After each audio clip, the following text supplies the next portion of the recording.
Bonjour à tous, aujourd'hui notre évangélisation est basée sur l'apparition et l'œuvre de Dieu. Votre fidélité n'est qu'en parole. Votre connaissance est simplement intellectuelle et conceptuelle. Vos labeurs visent seulement à recevoir des bénédictions du ciel. Et donc, à quoi votre foi doit-elle ressembler? Même aujourd'hui, vous faites toujours la sourde oreille à chaque mot qui dit la vérité.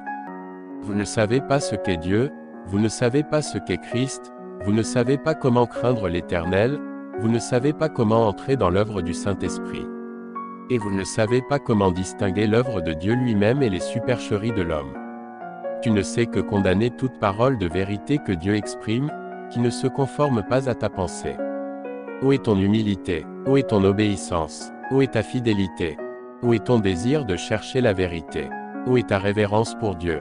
Je vous le dis, ceux qui croient en Dieu à cause des signes sont sûrement la catégorie qui souffrira de la destruction. Ceux qui sont incapables d'accepter les paroles de Jésus qui est revenu dans la chair sont sûrement la lignée de l'enfer, les descendants de l'archange, la catégorie qui sera soumise à la destruction éternelle. Beaucoup de gens ne se soucient peut-être pas de ce que je dis, mais je veux toujours dire à chaque soi-disant saint qui suit Jésus que, quand vous verrez Jésus descendre du ciel sur une nuée blanche de vos propres yeux, ce sera l'apparition publique du soleil de justice. Peut-être que ce sera un moment de grande excitation pour toi, mais tu dois savoir que le moment où tu seras témoin de la descente de Jésus du ciel est aussi le moment où tu descendras en enfer pour être puni.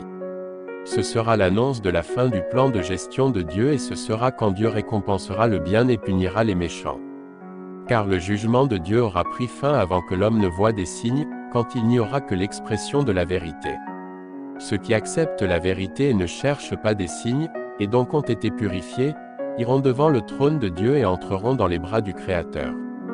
Seuls ceux qui persistent à croire que le Jésus qui ne monte pas sur une nuée blanche est un faux Christ seront soumis à un châtiment éternel, car ils ne croient qu'au Jésus qui manifeste des signes, mais ne reconnaissent pas le Jésus qui proclame le jugement sévère et libère la vraie voie de la vie. Et donc, il est certain que Jésus s'occupera d'eux quand il reviendra ouvertement sur une nuée blanche. Ils sont trop têtus, trop confiants en eux-mêmes, trop arrogants. Comment ces dégénérés pourraient-ils être récompensés par Jésus? Le retour de Jésus est un grand salut pour ceux qui sont capables d'accepter la vérité, mais un signe de condamnation pour ceux qui sont incapables d'accepter la vérité. Vous devriez choisir votre propre chemin, et ne devriez pas blasphémer contre le Saint-Esprit et rejeter la vérité. Vous ne devriez pas être quelqu'un d'ignorant et d'arrogant, mais quelqu'un qui obéit à la direction du Saint-Esprit, qui désire et cherche la vérité. Ce n'est que de cette manière que vous en profiterez. Je vous conseille de suivre le chemin de la croyance en Dieu avec soin. Ne tirez pas des conclusions hâtives. De plus, ne soyez pas décontractés et insouciants dans votre croyance en Dieu. Vous devriez savoir, tout au moins, que ceux qui croient en Dieu devraient être humbles et révérencieux. Ceux qui ont entendu la vérité et qui, pourtant, la dédaignent sont stupides et ignorants. Ceux qui ont entendu la vérité et pourtant tirent négligemment des conclusions ou la condamnent sont assaillis par l'arrogance. Aucune personne qui croit en Jésus n'est apte à maudire ou condamner les autres.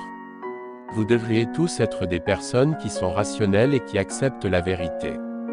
Peut-être, ayant entendu la voix de la vérité et lu la parole de la vie, que tu crois que seulement un 10 millième de ces paroles est conforme à tes convictions et à la Bible et que tu devrais continuer à chercher dans les paroles de ce 10 millième.